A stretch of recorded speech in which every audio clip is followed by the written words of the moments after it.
नमस्कार, झारखंड समाचार में आप सबका स्वागत है। आइए जानते हैं सुबह से लेकर शाम तक की तमाम बड़ी खबरों को। इससे पहले चैनल को सब्सक्राइब नहीं किया है तो प्लीज चैनल को सब्सक्राइब कर बेल आइकन को प्रेस कर दीजिए ताकि खबरों का अपडेट आपको मिलता रहे।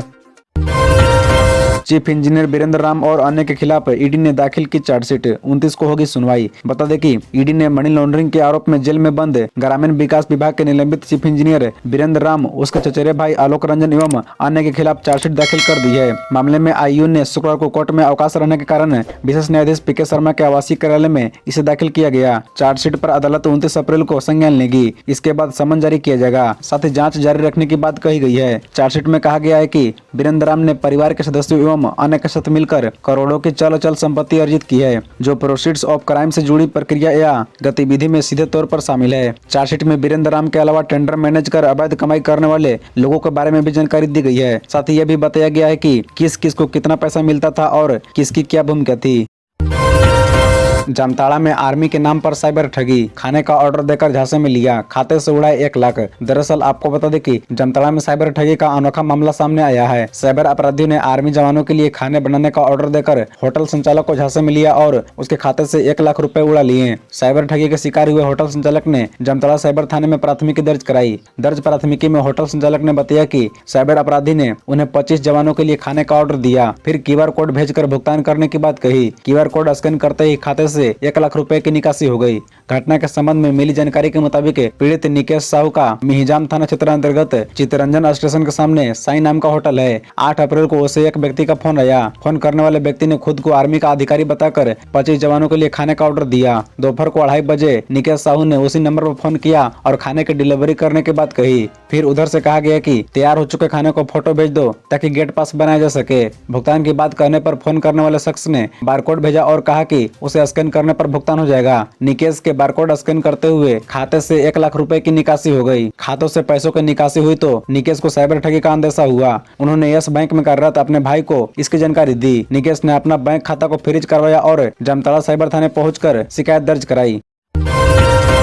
कैसे धरातल पर उतरेगी झारखंड में सरकारी योजनाएं, सीएम हेमंत सोरेन ने बताया। दरअसल आपको बता दें कि मुख्यमंत्री हेमंत सोरेन ने अधिकारियों को जनता के साथ उनकी भाषा में संवाद स्थापित करने का आग्रह किया है। सिविल सर्विसेज डे पर शुक्रवार को प्रोजेक्ट भवन में आयोजित कार्यक्रम को संबोधित करते हुए मुख्यमंत्री श्री सोरेन ने कहा, झारखंड में सरकारी योजनाओं अधिकारियों के झारखंडी जनता के रहन सहन और भाषा संस्कृति के साथ समन्वय बनाने पर ही धरातल पर उतरेगी। मुख्यमंत्री ने कहा कि राज्य में पिछड़ेपन का मुख्य कारण अधिकारियों का जनता के साथ संवाद बिल्कुल नहीं होना है। अधिकारियों का जनता के साथ समन्वय स्थापित होने, संवाद होने पर ही योजनाओं को सफलता मिलेगी। राज्य के विकास के लिए अधिकारियों को स्थानीय लोगों के साथ भाषा का समन्वय बनाना ही होगा।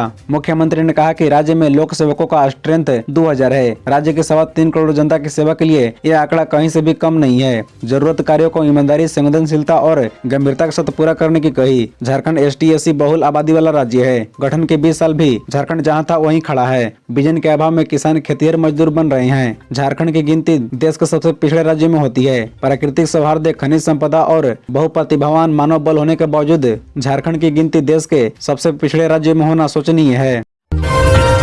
पश्चिमी सिंहभूम के पुसौता में घूम रहा 1 करोड़ का इनामी नक्सली मिसिर बसेरा, गोइलकेरा में नक्सलियों ने फेंके पोस्टर। दरअसल प्रतिबंधित संगठन भाकपा माओवादी ने झारखंड बंदी के दौरान गुरुवार की रात कुइया बरकेला और चैबासा मार्ग पर गोइलकेरा के काशीजोड़ा गांव में पोस्टरबाजी व पर्चा फेंका। घटना में आसपास के ग्रामीण क्षेत्रों में दहशत है। पुलिस अधीक्षक आशुतोष शेखर ने बताया कि नक्सलियों ने जंगल में 4-5 जगहों पर पोस्टर व पर्चे फेंके हैं। दूसरी ओर सूत्रों के अनुसार भाकपा माओवादी के सदस्य 1 करोड़ के इनामी मिसिर बसेरा, असीम मंडल और पतिराम माझी की टीम में बंगाल के भी कुछ नक्सली शामिल हैं। पर्चे में नक्सलियों ने ग्रामीणों को आगाह किया है कि रोड, रास्ता व गांव के अगल बगल में जंगल पहाड़ से काटकर गिराई गई लकड़ी या किसी अनजान व अनहोनी चीजों को देखने पर तुरंत वापस लौट जाएं। उसे बिल्कुल न छुएं क्योंकि बारूदी, सुरंग, बूबी, ट्रैम्प माइन व स्पाइक होल ऑटोमेटिक तरीके से लगाए गए हैं। उसे छूते ही विस्फोट हो जाता है, जिससे क्षण भर में किसी की मौत हो सकती है या स्पाइक होल में गिरकर घायल हो सकते हैं। पोस्टर में ग्रामीणों, लकड़हारों व चरवाहों को पहले जैसी सावधानी बरतने को कहा गया है। इसके पूर्व भी नक्सलियों ने पर्चा जारी कर ग्रामीणों को हिदायत दी थी।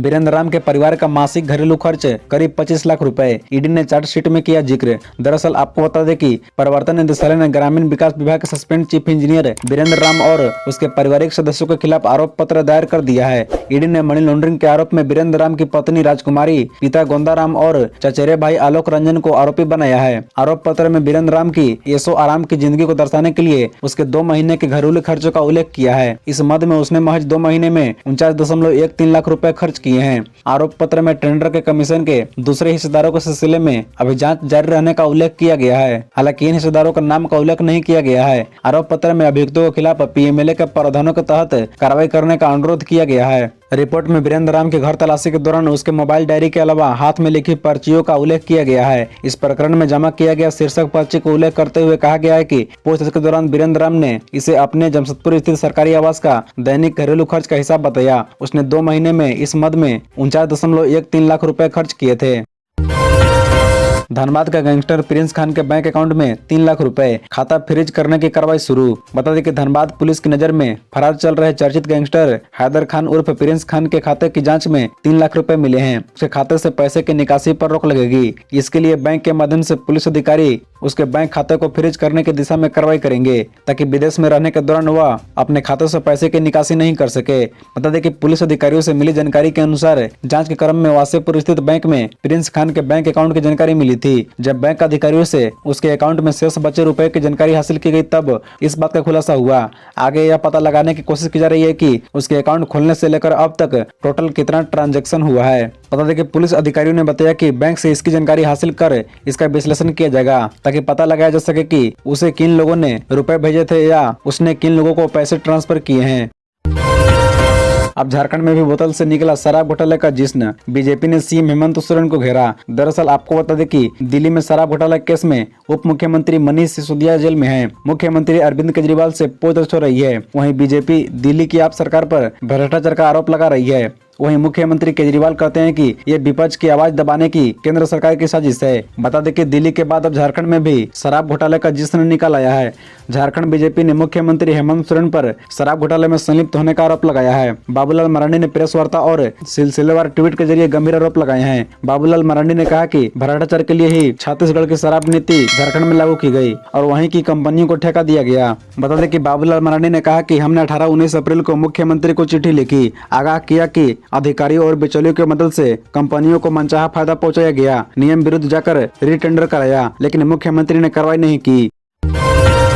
केंद्रीय मंत्री अर्जुन मुंडा समेत झारखंड के कई बड़े नेताओं का ब्लू टिक हटा। सीएम हेमंत व राज्यपाल का बरकरार। दरअसल आपको बता दें कि माइक्रो ब्लॉगिंग प्लेटफॉर्म ट्विटर ने 20 अप्रैल से वेरीफाइड अकाउंट से लीगेसी ब्लू टिक मार्क हटाने की प्रक्रिया शुरू कर दी है। अब ट्विटर पर अकाउंट्स को ब्लू टिक के लिए उसकी कीमत चुकानी पड़ेगी। पहले ट्विटर पर वेरीफाइड अकाउंट्स को ब्लू टिक फ्री में दिया जाता था। इधर देश भर में कई प्रमुख हस्तियों को ब्लू टिक हटा दी गई है। वहीं झारखंड के राज्यपाल सीपी राधाकृष्णन, मुख्यमंत्री हेमंत सोरेन, चंपई सोरेन व आजसू अध्यक्ष सुदेश महतो का ब्लू टिक बरकरार है। हालांकि मुख्यमंत्री सचिवालय का ब्लू टिक हट गया है। वहीं गवर्नर ऑफ झारखंड का ब्लू टिक हट गया है, जबकि पूर्व मुख्यमंत्री व भाजपा विधायक दल के नेता बाबूलाल मरांडी, रघुवर दास, प्रदेश भाजपा अध्यक्ष दीपक प्रकाश का ब्लू टिक हट गया है। हालांकि प्रदेश कांग्रेस अध्यक्ष राजेश ठाकुर, धनबाद के सांसद पशुपतिनाथ सिंह का अभी तक ब्लू टिक बरकरार है। विधायक बसंत सोरेन का भी ब्लू टिक बरकरार है। साथ ही आपको पता चले कि बॉलीवुड एक्टर शाहरुख खान, सलमान खान, अमिताभ बच्चन, अक्षय कुमार और अजय देवगन जैसे सभी बॉलीवुड एक्टर ने अपना ब्लू टिक खो दिया है।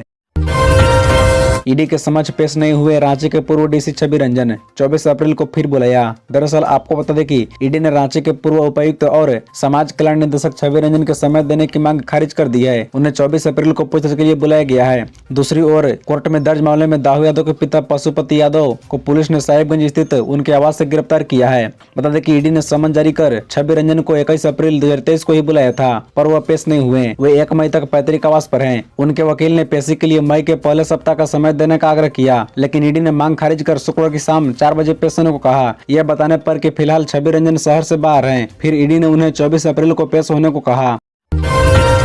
ईद पर माहौल बिगड़ने का खतरा, रांची में पुलिस अलर्ट, ड्रोन व सीसीटीवी के जरिए निगरानी। बता दें कि ईद उल फित्र को लेकर रांची पुलिस ने सुरक्षा व्यवस्था की तैयारी पूरी कर ली है। एसएसपी किशोर कौशल ने अफवाहों से बचने और सौहार्दपूर्ण ढंग से त्योहार मनाने की अपील की है। उन्होंने कहा कि चप्पे चप्पे पर पुलिस बल तैनात होंगे, ड्रोन कैमरे व सीसीटीवी से निगरानी होगी। बता दें कि सुरक्षा के मद्देनजर राजधानी रांची में 2000 अतिरिक्त पुलिस फोर्स की तैनाती की गई है। इसमें जिला बल रैप की कंपनी लगाई गई है। इसके अलावा जिले भर से 100 से अधिक मजिस्ट्रेट की तैनाती की गई है। वहीं सीसीटीवी कैमरे में हर गतिविधियों पर नजर रखा जाएगा। सदर हिसाब में भी पुलिस अधिकारी तैनात किए जाएंगे। इसके अलावा थाने में किबारिटी भी रिजर्व रखे गए हैं। वहीं सभी थाना प्रभारियों को अपने अपने पीसीआर, टाइगर पुलिस, बाइक दस्ता व बीट पुलिस से भी लगातार संपर्क स्थापित करते रहने का निर्देश दिया गया है। बाइक दस्ता भी गली मोहल्ले में गश्त करेंगे। सुरक्षा व्यवस्था के मॉनिटरिंग के लिए कंट्रोल रूम से निगरानी की जाएगी।